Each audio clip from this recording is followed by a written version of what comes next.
Fate of the Damned update to Sea of Thieves introduces Soulflame cosmetics to earn weekly for 6 weeks until the end of 9th of December 2020, with the earliest opportunity to earn them all starting on 18th of November 2020. In this video I am going to show you how to earn these cosmetics that are currently available. Each week there are 6 goals per challenge that will unlock for the first 4 weeks. Challenges like these are normally tracked in the event hub, however the Fate of the Damned update has added the events tab to the game, so you can now track them in game instead of having to go to the web browser. I have created a handy calendar shown on screen right now showing exactly when each cosmetic will be available and how to obtain them. I have also added a link to this calendar in the description below. For example, if you only want to unlock the weapons, you do not have to complete every challenge, you only need 16 of 24 goals, and the earliest opportunity to unlock all weapons will be in the 3rd week, starting the 11th of November 2020. If you didn't follow the guide from week 1 for Fate of the Wild Shores, or week 2 for Fate of the Ancient Sands, click the video shown in the top right corner before returning here. But note that it is currently no longer possible to buy the voyages, the Search for Wild Plentiful Shadows of Fate, week 1, and the Hunt for Hidden Ancient Shadows of Fate, week 2. This means the green, purple, white, and blue Shadows of Fate must be killed at Fort of the Damned unless you still have a voyage from the previous weeks. However, green Shadows of Fate can still be killed during Athena's run of Thieves Haven voyage in the 2nd chapter. Judging by the goals for week 4, you should be able to purchase all 3 voyages next week, the 18th of November, and hopefully they will all remain for the rest of the Fate of the Damned Fated Fortune Challenges event. If you completed everything from week 1 and week 2, this week you will be able to earn the last weapon, the Soulflame Blunderbuss, and the title, Fated Slayer of Raging Skies. However, the Blunderbuss only requires 16 of 18 goals, so if you didn't achieve some hard goals, such as a Reading Festival and Wild Lights of Plenty from Fate of the Wild Shores, week 1, you're still on track to earn the Blunderbuss. When you spawn in the tavern, you'll receive notes to talk to Lorena. Make sure to talk to her and buy the Voyage In Pursuit of Prowling, Devilish Shadows of Fate. Place the voyage down and vote for it. We will be coming back to this for a Fateful Encounter goal. Also try to stock up on a few Firebombs, as we will need these for the Heat of Battle goal and for Flame of Burning Hearts, the Red Flame. Mark the following islands to visit for the Roaring Flames goal, which involves lighting all the beacons around the Devil's Roar. These can be done in any order: the Devil's Thirst,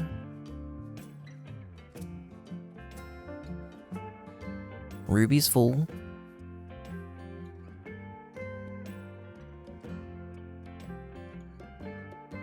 Fetcher's Rest.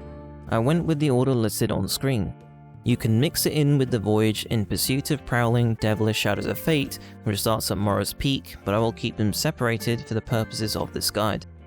Turn off your ship's lights to help you later on when collecting flame colors from the Well of Fates and lighting your ship. This will prevent you from accidentally overwriting the colored flame in your lantern with the default color, which I will demonstrate later on. Your first task is to locate another player in order to acquire the Flame of Embattled Souls, the pink flame, for the From the Ashes goal by dying to them, and also to kill them for the Only Trying to Help goal. If you don't see anyone around you, start sailing towards the center of the map, such as the Reaper's Hideout, the Glorious Sea Dog Tavern, or the Fort of the Damned, as these all offer good vantage points for spotting ships. Here are typical views from these locations. To make use of your time heading to another player, you should light your ship on fire with a firebomb and stand in it in order to get the Flame of Burning Hearts, the Red Flame. Once stared in at the Ferry of the Damned, take the flame from the Well of Fates by raising the lantern and interacting with it. Note that in a crew you must take this flame yourself in order to progress your From the Ashes goal. To start working on the Inferno's light goal, make sure to light half of your ship's lanterns with this red flame. You can see here that with the light off there is no way to take the flame, only set it, thus making it impossible to lose the colored flame you just took from the Well of Fates. Don't forget to extinguish the fire after lighting lanterns. You wouldn't want your ship to burn down now, would you?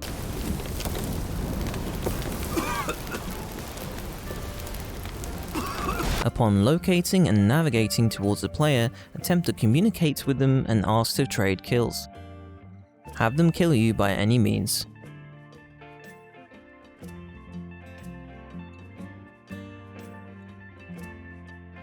Once at the Ferry of the Damned, take the Flame of Embattled Souls, the pink flame, from the Well of Fates. You should now have completed the From the Ashes goal. Note that you can also get the pink flame by having a member of your own crew kill you by logging out and applying delayed damage after logging out. An example would be a timed gunpowder barrel explosion using the fuse or a distant blunderbomb. Light the remaining lanterns on the ship with the pink flame, and after lighting all lanterns, the goal Inferno's Light will complete.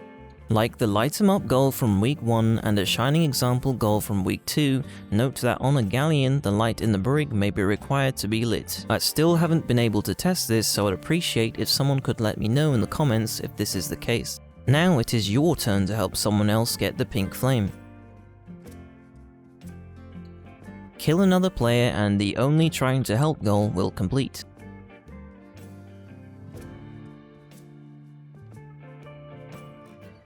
The Roaring Flames goal involves lighting the 3 beacons in the Devil's Roar with either the pink or red flame. The beacons are not too difficult to locate, so feel free to skip through these using the timestamps in the description and on screen.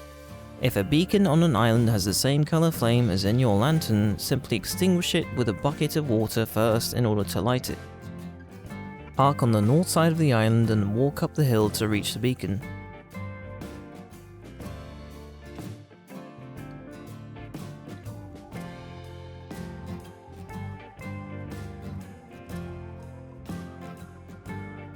Park on the southeast beach and work your way up to the top of the island.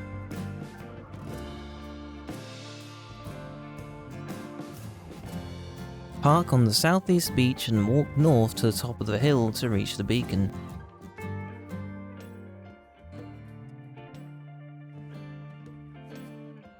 You should now have completed the Roaring Flames goal. If you've been following all of the guides, you should now have completed 16 goals. This means you will have unlocked the final weapon, the Soulflame Blunderbuss. We will use the In Pursuit of Prowling Devilish Shadows of Fate voyage to complete the goals A Fateful Encounter, which involves defeating 10 pink or red Shadows of Fate, and the Heat of Battle, which involves lighting skeletons on fire 5 times. After voting on the voyage, you're instructed to look for a clue in the shipwreck at Morrow's Peak. I found a Build-Rat crew map in the wreck for Scorched Pass. Upon reaching the island, you will have to explore around until you find a skeleton with a coloured lantern. The skeleton won't always be in the same location at the island. There will be a journal giving a bit of backstory to how the skeleton came to be. There will also be a Build-Rat crew map, which, when picked up, will spawn Shadows of Fate, requiring a coloured lantern to kill. Don't worry, as the lantern next to the skeleton is all you need to defeat them. A Skull of the Damned will drop when the Shadows of Fate are defeated.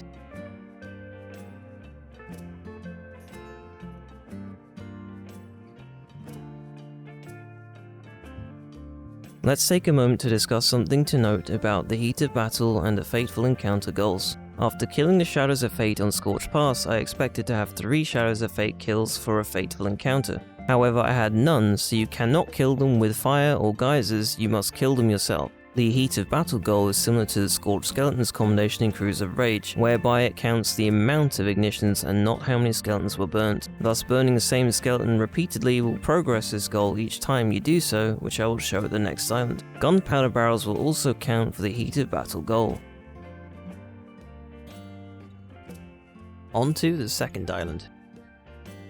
I only needed 3 more firebombs to light skeletons on fire 5 times.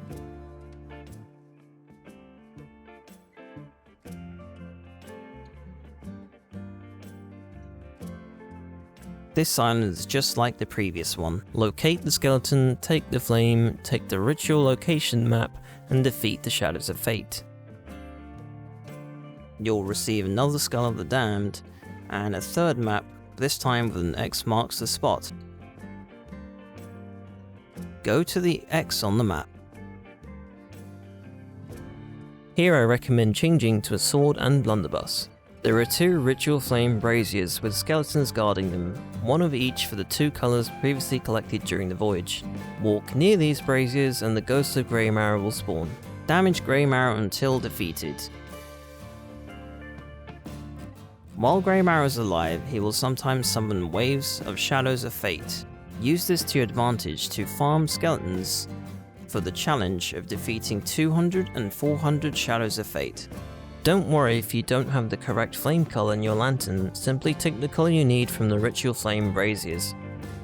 This was my 10th red or pink Shadows of Fate kill, completing both a Fateful encounter goal and the entire Fate of the Roaring Skies challenge, unlocking the Fated Slayer of Raging Skies title.